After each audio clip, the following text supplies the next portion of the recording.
I'm 57 years old, and I've been happily married to my sweetheart for 26 years.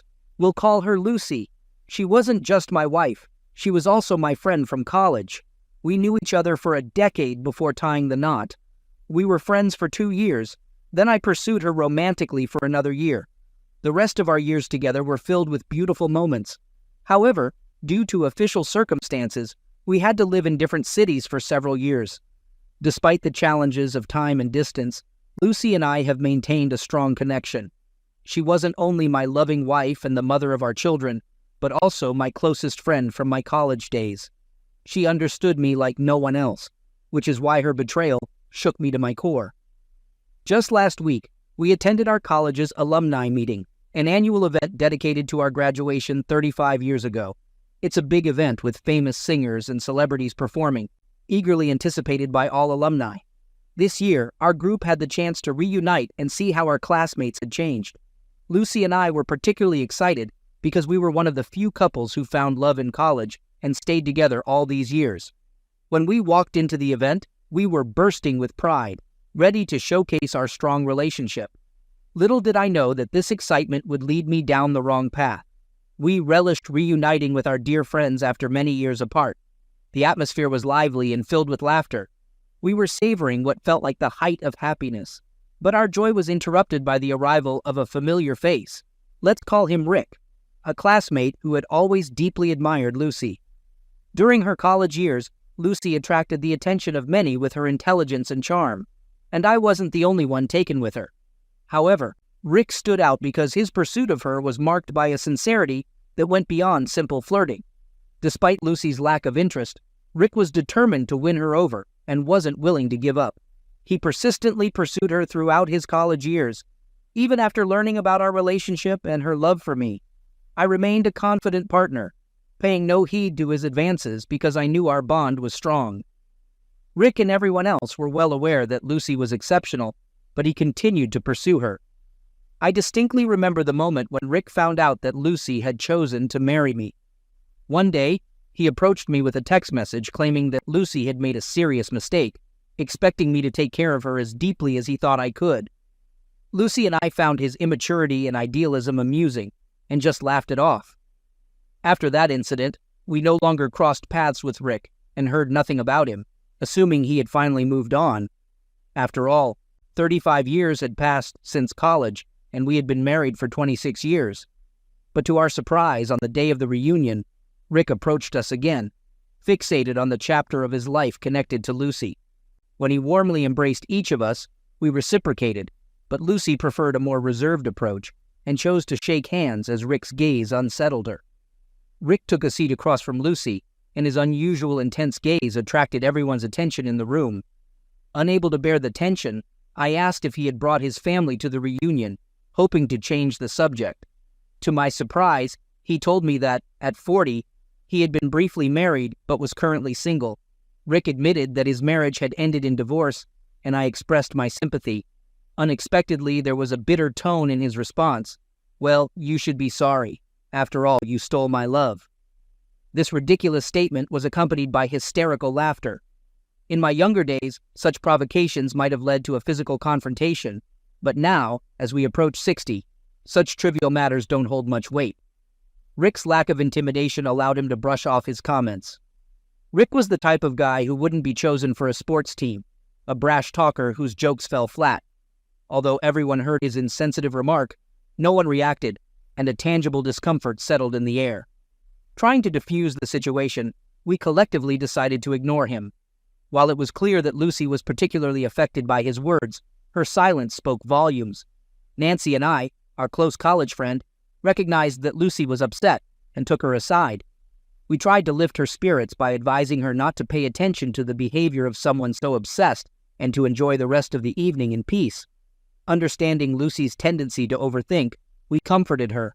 Wanting to bring back her smile, we tried to help Lucy recover and calm down.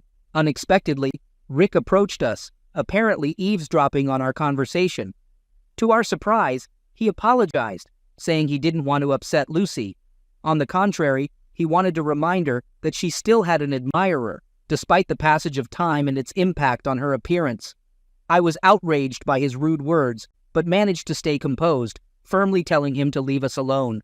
Rick was genuinely sorry for the trouble, and Lucy firmly asked him to give us some space, but Rick continued to stand his ground, urging Lucy to forgive him so we could enjoy the remaining moments of our final gathering.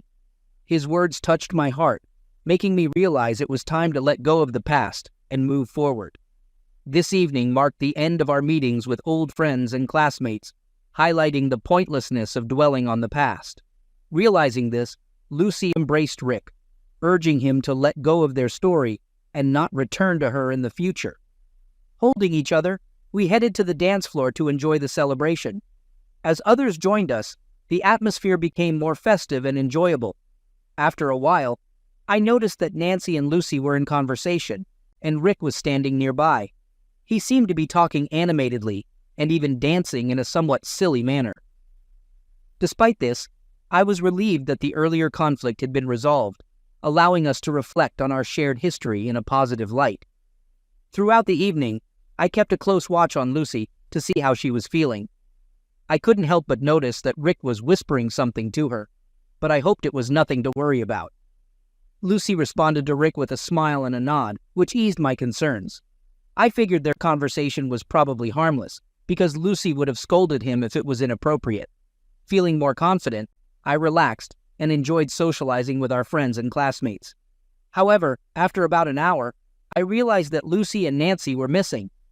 At first, I didn't pay much attention because we were all catching up individually. But as time passed and they didn't return, I started to get worried. I actively began looking for them, growing increasingly concerned. I tried calling them, but they didn't answer, likely due to the loud music at the event. After waiting for about 30 minutes, Lucy finally showed up, but something seemed off. While her appearance remained the same, her behavior had inexplicably changed. She appeared like a completely different person, notably quiet and reserved, and she kept urging me to leave the event. Nancy joined us, but for the rest of the evening, they didn't exchange a word, maintaining an awkward silence. Seeing that Lucy and Nancy avoided eye contact, I couldn't help but think they had a disagreement. I kept trying to get Lucy to explain why she seemed upset and wanted to leave early, but she stayed silent. Despite my desire to stay until the end of the party, Lucy's insistence on leaving forced us to cut the evening short. During the long journey home, Lucy stayed silent, and I grew increasingly concerned about her well-being. I asked her repeatedly about her condition, but she just said she was tired and needed rest. I was anxious because Lucy, who's usually full of energy, seemed upset for no apparent reason. Not knowing the cause of her distress, I was very worried. Hoping to understand what was going on, I mustered the courage to ask if Nancy was involved, but Lucy curtly replied with a no, without offering any further explanation. Realizing that she needed privacy, I decided to give her space and went about my business. Once we got home, while many of our former classmates happily shared photos and chatted on social media about the reunion, I couldn't shake a feeling of sadness. Knowing that this might be our last reunion, Lucy quietly got into bed and closed her eyes, as if she wanted to give the impression that she was already asleep. Exhausted, I finally got into bed around 2 o'clock in the morning and immediately fell asleep. I hadn't been asleep for long when Lucy woke me up, sobbing. Tears streamed down her face, and she sought comfort. I held her close, gently stroking her back, and asked if seeing old friends at the reunion had caused her emotional distress. She remained silent, continuing to cry. Understanding that words weren't enough, I held her tightly to show my support and understanding. Even though she didn't want to share her feelings, I allowed her to express her emotions, comforting her with my presence as she dealt with her worries. When her tears finally stopped, she confessed something that left me in shock. She admitted that she had cheated on me, not just with anyone, but with Rick. I was speechless, unable to say anything. I was paralyzed, trying to process these revelations. Images and thoughts from the previous evening flooded my mind. The last time I saw Lucy, she was dancing with Rick and Nancy, forming an unexpected trio with them. When she returned from the party with a grim expression, insisting on leaving immediately, it became clear that Nancy was aware of what had happened, which explained her upset behavior. Feeling helpless and unable to speak, I froze in place. Sensing my inner turmoil, Lucy finally decided to reveal the truth. She said that while they were dancing, Rick began apologizing for putting her in an awkward situation, especially after she had rejected his advances multiple times. He then showered her with compliments, admiring her strength. In the midst of the dance, Rick confessed that despite traveling the world, he had never met anyone as extraordinary as Lucy. She admitted that his sincerity charmed her, and she enjoyed the compliments. Lucy, captivated, listened as he invited her for a walk, promising that it would be their last meeting. He insisted that she deserved to hear all his thoughts about her in their purest form. Initially, Lucy declined, but he continued to press, emphasizing that it was a chance to share his true feelings. Her curiosity got the best of her, and she decided to join him. Wanting to know what he had to say, Lucy went for a walk with Rick on the serene college campus, seeking peace and quiet. During their walk, Rick shared his long-standing love for her and confessed that he considered her the most extraordinary woman in the world. Their conversation revolved around different stories, but the core of it remained unchanged. Lucy admitted that she had been influenced by alcohol and had foolishly given in to his persuasive words. During their walk, Rick gently held her hands, which complicated the situation and weighed on Lucy's heart.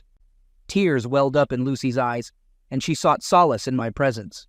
She shared painful details, recounting every intimate moment between her and Rick. The weight of her confession hung heavily in the air, and each word cut deeper into my heart. She went into excruciating detail, including the moment when guilt suddenly halted their actions, compelling her to push him away. I felt utterly powerless, and I couldn't respond to her desperate plea. Trying to gather my thoughts, I asked Lucy for some time alone. Despite my request, she continued to cry and beg for forgiveness. In an effort to console her, I suggested she rest a bit, promising that we could discuss the issue in the morning. As she clung to me tightly, expressing her fear of losing our connection, I remained still with my eyes closed, lost in deep contemplation. My mind replayed the events, meticulously examining each detail until a particular moment stood out. I recalled Rick's unsettling, victorious smile when Lucy returned from their ill-fated meeting.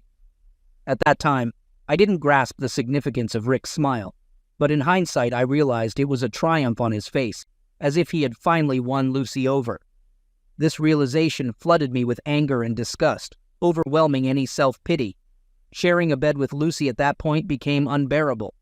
After watching her fall into a deep sleep following hours of tearful sobbing, I quietly left the bed and hastily packed my laptop, wallet, and other essentials into a backpack. The weight of my emotions was heavier than ever as I made the painful decision to leave our home. Despite everything, I couldn't deny the truth. I still loved her. After 26 years of marriage, I couldn't fathom life without her. Our marriage had given us a wonderful family, filled with love and cherished memories. But despite our strong bond, I knew I couldn't stay. Lucy knew me too well, and her persuasiveness would likely have deterred me from leaving if I stayed until morning. I sought refuge in a hotel and took the necessary steps to block her room and remove her from all social networks. Exhaustion overcame me as the sun rose, and I fell into a deep sleep. By 8 o'clock in the morning, my phone rang incessantly with calls from our children, who had no knowledge of the events between their parents. Lucy and I have 2 children, a 24-year-old son and a 21-year-old daughter, both currently attending college on the same campus. Reflecting on that fateful night, I now understand that my impulsive decision to leave Lucy had to be carefully planned. Pretending everything was normal after her betrayal was impossible. She was my best friend and the core of my soulmate. Trying to act or deceive her would be futile since she knew me better than anyone else. The idea of Lucy's betrayal had never crossed my mind, so I hadn't prepared a plan for how to handle such a situation.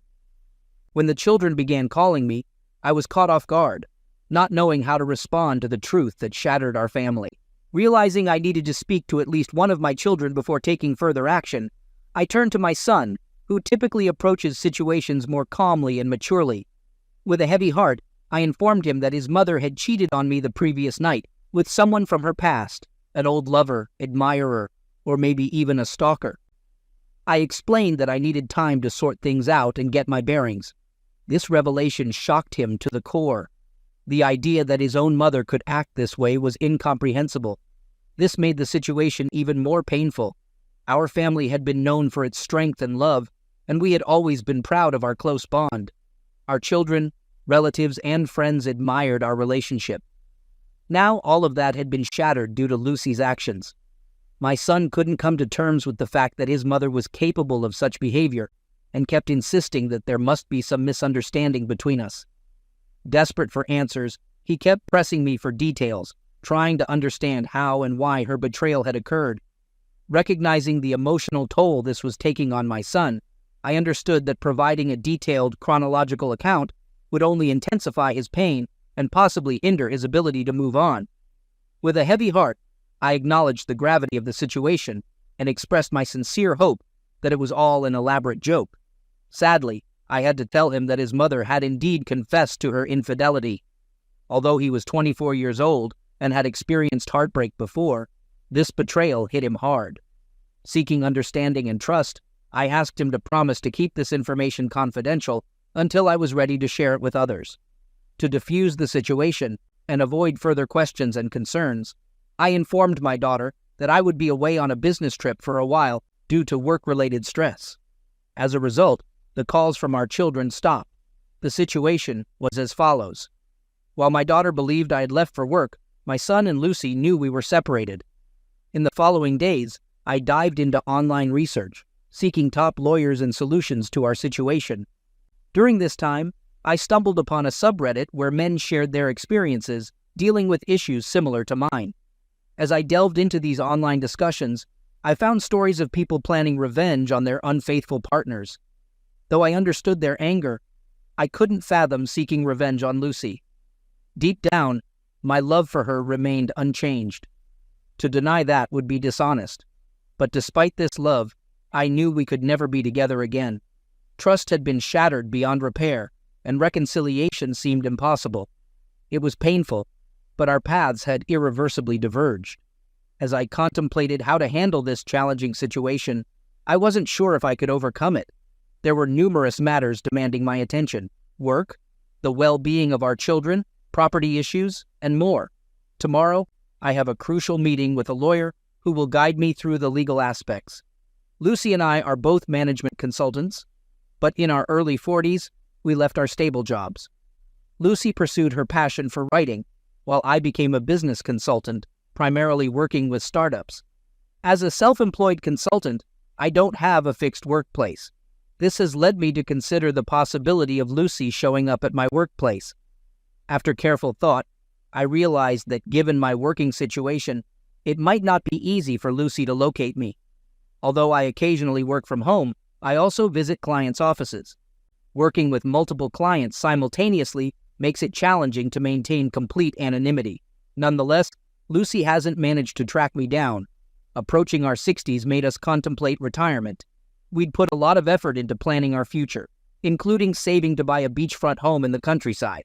We aimed to make this purchase next year and had already identified potential properties that matched our desire for a peaceful retirement. Fortunately, we hadn't finalized the purchase of the beach house, and we were still negotiating with property owners. In hindsight, I'm incredibly thankful for this. If we had already bought the property, the situation would have been much more complicated. Just the thought is daunting. Meanwhile, Lucy has been persistent in trying to contact me since I decided to keep my distance. I consulted with a lawyer who advised me to inform our adult children about our separation. He also raised questions about property division, leading me to initially consider splitting it equally between Lucy and me. But upon reflection, I realized I needed to rethink my stance. Instead of seeking revenge by denying Lucy her share of our property, I decided to do the opposite. I believed she deserved her rightful half, as she had contributed as much as I had. However, I acknowledged that she also deserved the separation she sought. Having known Lucy for so long, I understood she'd be willing to give up her part of the property to reconcile and save our family. While the divorce papers were being prepared, I arranged a meeting with our children. I asked my son to discreetly bring my sister to a restaurant without revealing my presence. To my surprise, my daughter's reaction was intense when she saw me. She bombarded me with questions, including whether I had cheated on her mother after disappearing from her life. Seeing her in such distress, my heart sank. But I knew I had to stay calm for the sake of the children and the upcoming revelations. Gradually, I managed to reassure her that I hadn't been involved with anyone else. Then, with caution, I began revealing the truth in pieces. It was clear that my son already knew some of it, but my daughter was hearing the full story for the first time. Neither of them was prepared for what I had to say. My daughter's world crumbled when she learned her mother had cheated on me. For the past 15 days, since I left our home, she had been staying with Lucy. Overwhelmed with emotion, she embraced me tightly and tearfully asked for forgiveness for any ill feelings she had harbored against me. In a vulnerable moment, my children pleaded with me to consider giving our marriage another chance, but I remained firm in my decision to file for divorce. It was incredibly hard to see them cry, but they understood the depth of my pain and the importance of looking out for their own well-being. During this tough time, my children made a sincere commitment to stand by my side. I assured them that the decision to separate was made by me and their mother alone and wouldn't affect our love and support for them. My daughter expressed concern for Lucy's well-being, explaining that she was struggling with eating and sleeping. She mentioned that Lucy had gone from crying spells to restlessness and had been calling me continuously, deeply saddened by my absence and searching for me in my clients' offices. But every client informed her that I hadn't shown up at their offices for the past 2 weeks. Sensing her mother's anxiety, my daughter bravely asked Lucy if something had happened between us that she needed to know about. Lucy responded with silence to her daughter's question, and tears continued to flow incessantly. Unable to calm down, my daughter went to her room, isolating herself and succumbing to waves of sadness. Recognizing the emotional blow this had dealt to our children, I asked my daughter to stay home and support her mother during the divorce process. As we discussed Lucy's actions, I felt our children changing. Their initial sadness gradually gave way to anger, as they also felt betrayed by their mother's actions. They clearly bear the weight of the experiences and pain caused by the breakdown of our family. In this situation, we're all victims, but the blame for the destruction of our once strong family lies on one side. Despite the pain and betrayal caused by Lucy's actions, I'm determined not to let our children harbor hatred for their mother. On the contrary, I urge them to provide support during this difficult time. What happened next, however, was truly astonishing. A few days later, I received a message from Rick inquiring about Lucy's well-being. He brazenly stated that if I intended to divorce her because of her infidelity, then he was ready to intervene and take her for himself. In response, I made it clear that Lucy is a free woman who has the right to make her own choices. After our correspondence, I promptly blocked him, excluding any further contact with him from my life. Oddly enough, Rick's message didn't provoke much anger in me. I didn't want to be manipulated by this intruder. After all, I was never married to him, didn't love him, and didn't trust him. My deep connections were exclusively with Lucy, which is why her betrayal caused me such profound pain. It's not so much the feeling of insecurity that concerns me, but the emotional aftermath of her actions. If she wants to continue her relationship with Rick, it doesn't bother me. Since the divorce papers are set to be delivered today, I eagerly await my daughter's call to learn how Lucy reacted to this development. Meanwhile, I need to address a multitude of crucial issues, including property division, retirement planning, and ensuring the safety and well-being of my children. These tasks demand careful consideration and resolution as I work to establish a solid foundation for the future. Time has passed, and it was a challenging and stressful period as I worked to resolve various issues. I'm pleased to report that my divorce is now officially settled, but when Lucy received the divorce papers, her illusions about my temporary anger came crashing down. The reality of the situation hit her hard, and she struggled to come to terms with it. She had been living in a bubble, believing that my anger would eventually subside and we would reconcile. However, once she received the documents, this fragile bubble burst, revealing the truth about our separation. She persistently requested a meeting with me before signing the divorce papers, convinced she could persuade me against it. She was right, and if I had agreed to meet her, her persuasive words and magnetic presence might have swayed me. Nonetheless, I decided to stand by my decision, prioritizing my emotional well-being. Conflicting emotions overwhelmed me. Despite still loving Lucy deeply and finding it painful to witness her deteriorating condition, I couldn't ignore the damage to our family and neglect my self-respect. I realized she had taken me for granted, destroying the foundation of our once strong love. As much as I wanted to save her from becoming a shell of her former self, I knew I couldn't continue living in such a toxic environment. My daughter contacted me, expressing concern about Lucy's fragile state and informing me that Lucy had been hospitalized due to depression. Additionally, the financial burden caused by her actions fell on her shoulders, further reinforcing my confidence that despite the difficulty of watching her suffer, I had made the right decision for myself and our family's well-being. Lucy's refusal to take any medication or supplements to maintain her health worsened her condition, necessitating a switch to a liquid diet. Some might view my actions and apparent indifference to her deteriorating health as those of a ruthless and selfish person. They may question whether I truly loved Lucy. To such conclusions, I respond as follows. Without experiencing the profound pain of betrayal, it's challenging to fully grasp the depth of my suffering and the complexity of my emotions. Describing my love for Lucy as mere adoration would be an understatement. I cherished her, worshipped the ground she walked on, and was her biggest fan and soulmate. Nearly 3 decades together, she wasn't just the love of my life, but also the mother of our children. Rick, in his own way, was right. Finding a woman like Lucy is exceedingly rare, distinguished by intelligence, talent, empathy, and all the qualities one could desire in a partner. I tried to care for her and treat her as such, but her actions toward me showed no reciprocation of love and trust. The deep connections were exclusively with Lucy, which is why her betrayal caused me profound pain. It's not so much the feeling of insecurity that troubles me, but the emotional aftermath of her actions. If she wishes to continue her relationship with Rick, it doesn't concern me. As the divorce papers are set to be delivered today, I eagerly await my daughter's call to learn how Lucy reacted to this development. Meanwhile, I must address various critical issues, including property division, retirement planning, and the well-being of my children. These tasks require careful consideration and resolution as I work to build a solid foundation for the future. Surprisingly, Nancy didn't act surprised at all. She claimed to already know why we had separated. Curious, she started calling me to learn the details of how I discovered Lucy's infidelity.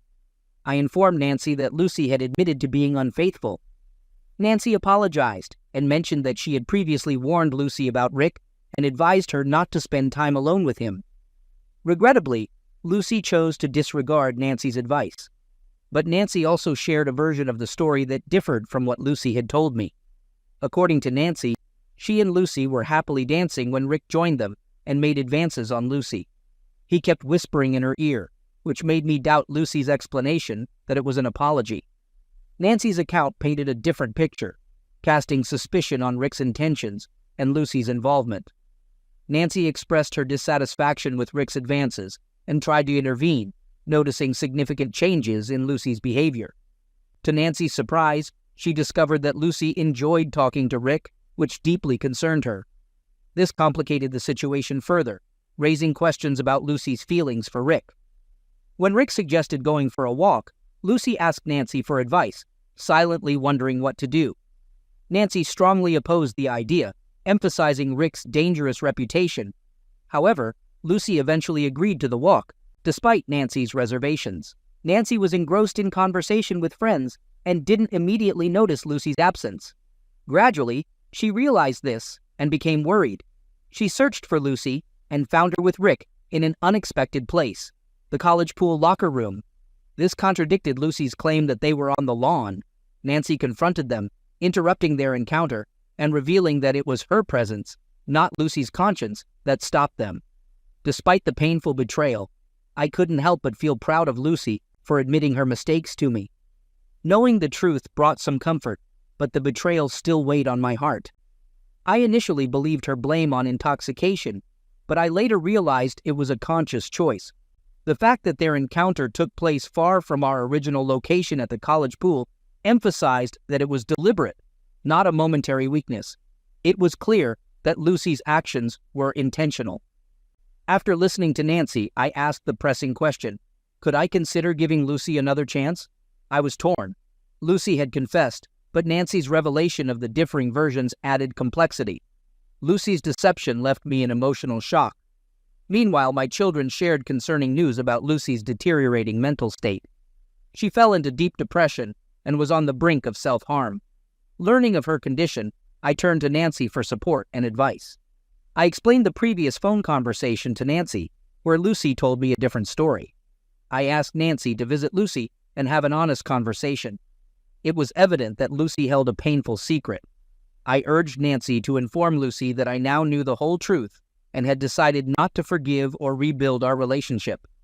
I suspected that Lucy was intentionally harming herself, so her well-being became my top concern. Lucy hoped for reconciliation, but Nancy visited as I requested and updated me. Lucy was on the path to recovery from her emotional struggles, and she had signed the divorce papers, which brought some relief. In light of recent events, I found motivation to wrap up my work commitments. Instead of settling down as planned, I felt compelled to choose a different path.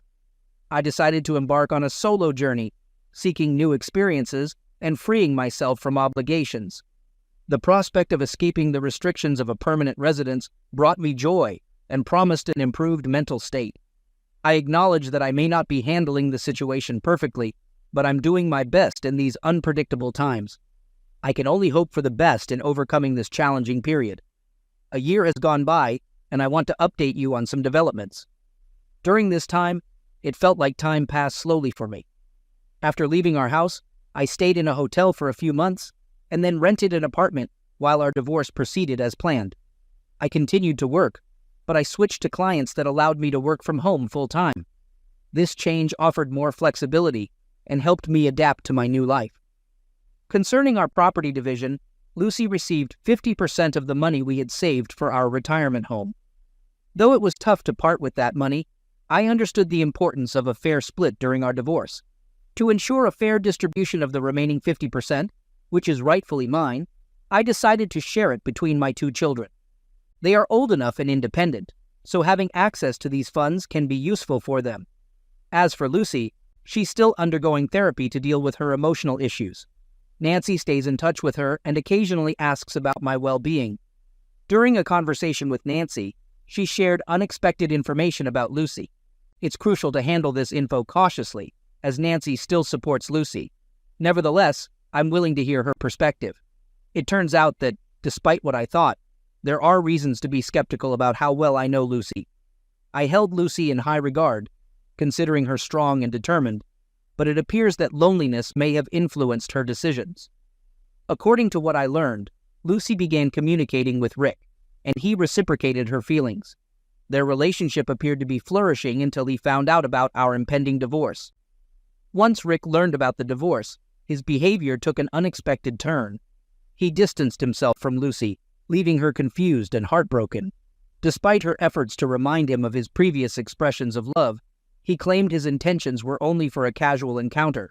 He admitted he didn't want a long-term emotional relationship or marriage due to her strong-willed nature. This revelation left Lucy feeling betrayed and shattered her image of Rick's intentions.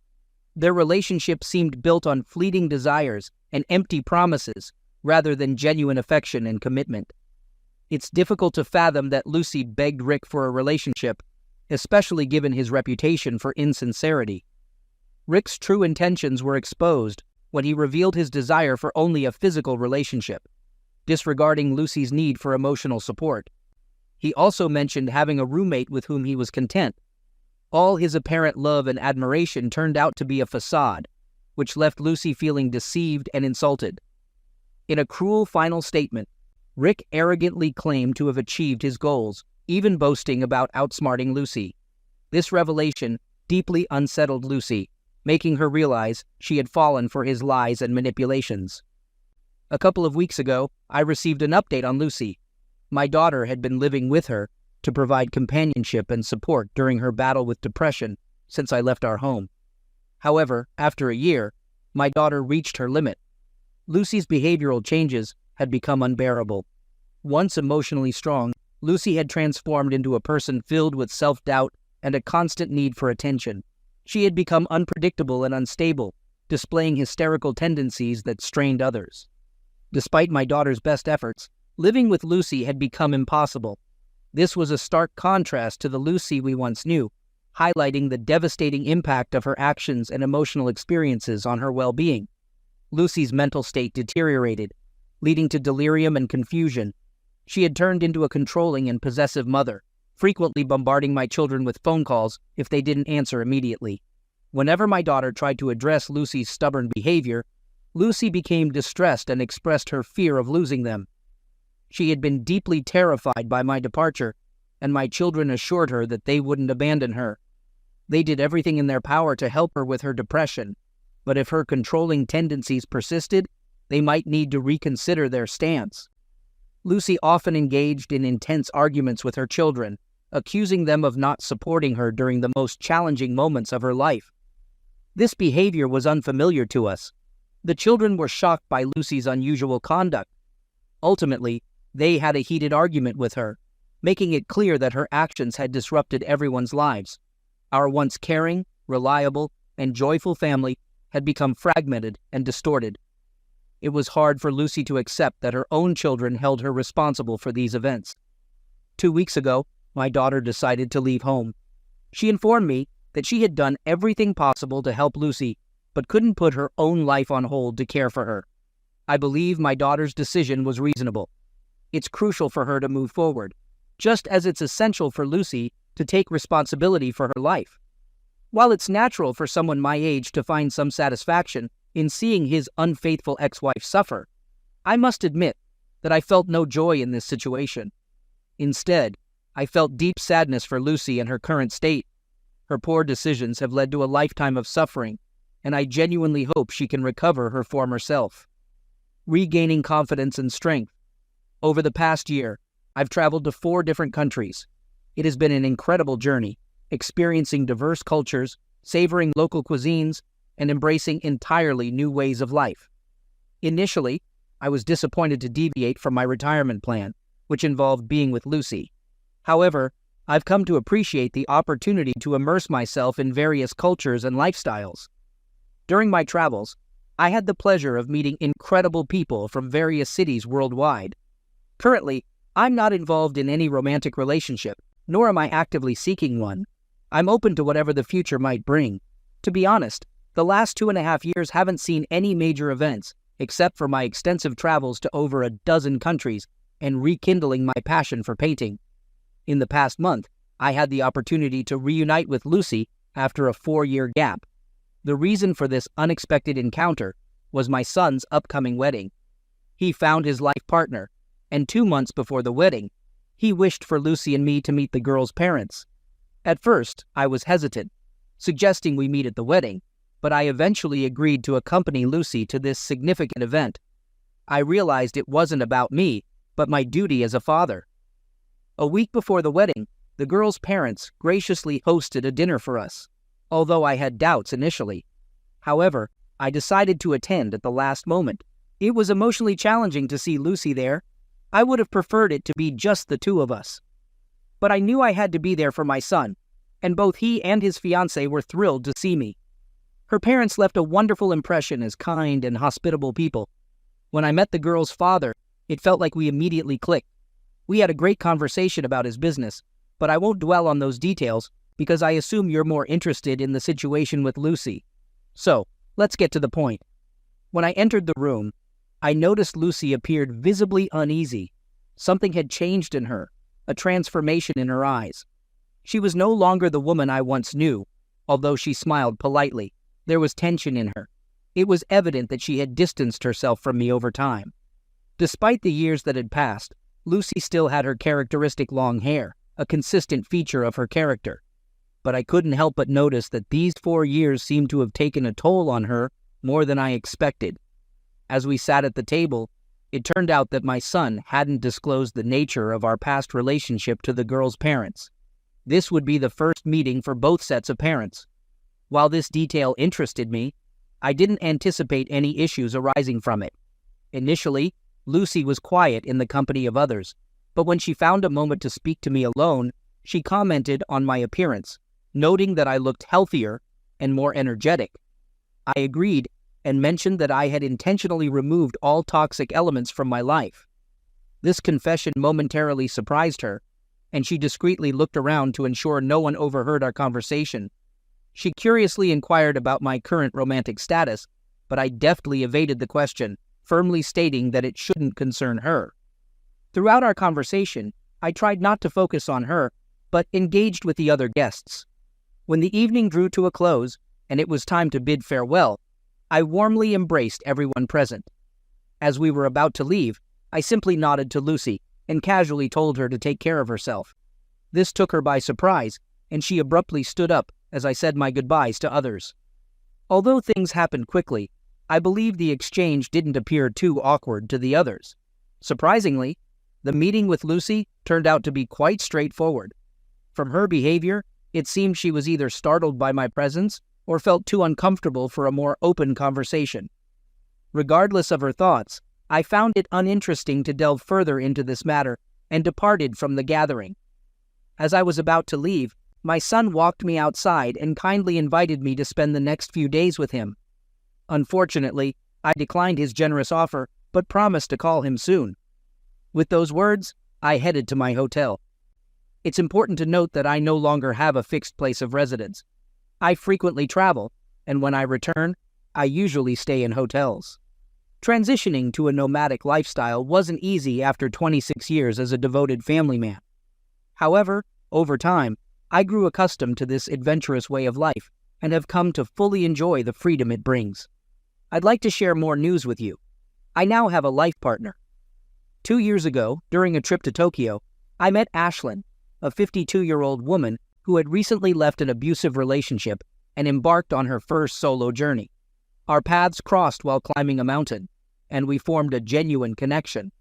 At that time, neither of us sought a romantic relationship, so we developed a deep friendship.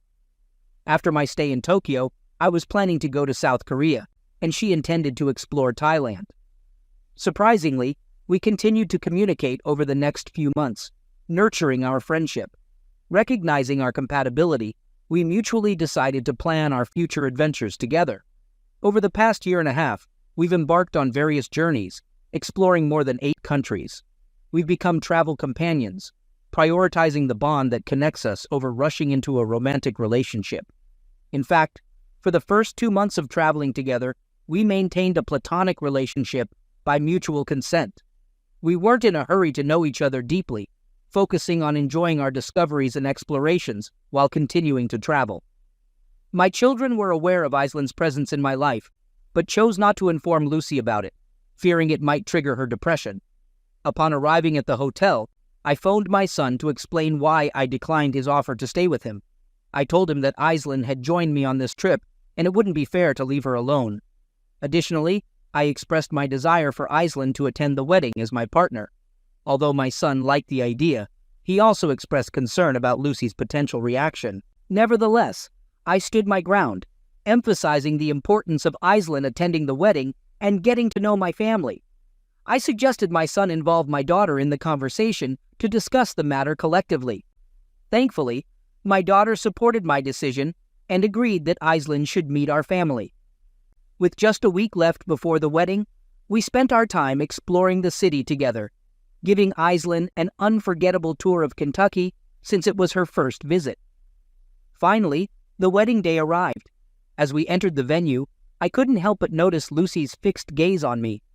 Lucy's reaction was intense when she spotted Aislyn and me walking hand in hand to the wedding venue. Before the event, I had cautioned Aislyn about the possibility of Lucy's unwanted behavior, but she assured me that she could handle it calmly. It was at that moment that I became personally aware of how much control Lucy still had over me. Following our separation, Lucy rushed toward us, swiftly grabbing my wrist, attempting to pull me aside. I firmly stated I didn't want to engage in a personal conversation with her. Lucy posed direct questions, inquiring if Aislyn was my girlfriend and if I intended to marry her. I firmly replied that it was none of her business. With growing attention from other guests who noticed Lucy's tears and anger, I asked her to leave us alone. The wedding was about to begin, and her actions were disturbing the joyful atmosphere. My daughter tried to mediate and calm her mother, but Lucy stubbornly resisted. We implored her, stressing that her actions were spoiling the wedding for everyone. Lucy raised her voice, displaying her indifference to the situation. In response, my typically soft-spoken daughter intervened and became resolute. Not only did she maintain her composure, but she continued to give Lucy a stern and memorable lesson. I was taken aback by our daughter's unexpected outburst. With strong yet controlled anger, she conveyed a harsh truth that had been buried for too long. She reminded Lucy that they were supposed to enter the wedding hall together as a family. Instead, Lucy's involvement with someone else was seen as an act of betrayal. My daughter presented Lucy with two options: accept the situation and move on, or my daughter would ensure her removal from the wedding before it started. The gravity of her words left no room for negotiation or further disruption. As a father, I initially stepped in to protect my daughter. However, I soon realized her resilience and strength, even in the face of her own mother's actions. With unwavering determination, my daughter pointed directly at Lucy, ensuring her words carried weight. By the way Lucy was squeezing my wrist, I could sense the tension building, and then she released her grip. We made eye contact, and her face trembled, conveying a mix of anger and betrayal. After a few moments of silence, Lucy turned and left without acknowledging Aislinn. To my surprise and relief, my daughter took the initiative to apologize to Aislinn on Lucy's behalf. Aislinn warmly embraced both of us, and I expressed my pride in my daughter's strength and resilience, referring to her as my soldier. She was visibly emotional when I used that term. Lucy had caused suffering to those around her, but she had always expected sympathy and care from certain friends over the years. Due to circumstances, my children didn't have a family home for special occasions, and I acknowledged my role in this outcome. Throughout the remainder of the wedding, Lucy grew increasingly irritated by our children's support for me. She distanced herself, often standing alone in corners or sitting by herself, appearing more distant than a groom's mother should be at such an event. She even chose not to participate in the family photo, further highlighting her sense of isolation. A few days ago, Nancy gave me a call. She mentioned that Lucy was upset that I was moving on with my life while she remained lonely. In response, I told Nancy that my children and I had reached a point where we couldn't bear Lucy's constant dramas any longer. I explained that Lucy was on her own path, and she was free to live as she pleased. My primary goal now is to enjoy the remaining years of my life in peace. I'm considering the idea of being closer to my children and taking responsibility for their family gatherings, even though they are grown. I believe it would provide them with a comfortable and stable environment where they can come together when needed. The recent wedding made me realize that a new phase of life is approaching, where I may become a grandparent. I don't feel the need to inform Lucy about this, and I'm content with that decision. When the time comes, I'll see if Aislinn wants to join me on this journey. Nancy also informed me that Lucy is in a bad condition, behaving inappropriately and experiencing panic attacks. I asked Nancy to stay with Lucy, offer her support, and promised to reach out to my daughter to help. Since my daughter was away, Nancy couldn't stay with Lucy for an extended period, and she was left alone in the house in such a terrible state. Before the next day arrived, my children and I received devastating news. In a state of mental breakdown, Lucy ran onto the road and was struck by a motorcyclist who couldn't react in time to avoid the collision. Lucy, the love of my life and the mother of my children, passed away instantly. It's really difficult for me to talk about it. Her body was terribly injured, resembling a disassembled doll. While I might blame myself for insisting on bringing my new partner to my son's wedding, we couldn't have continued to endure Lucy's manipulations for the rest of our lives. It all began with her betrayal, and no one is at fault for the path she chose.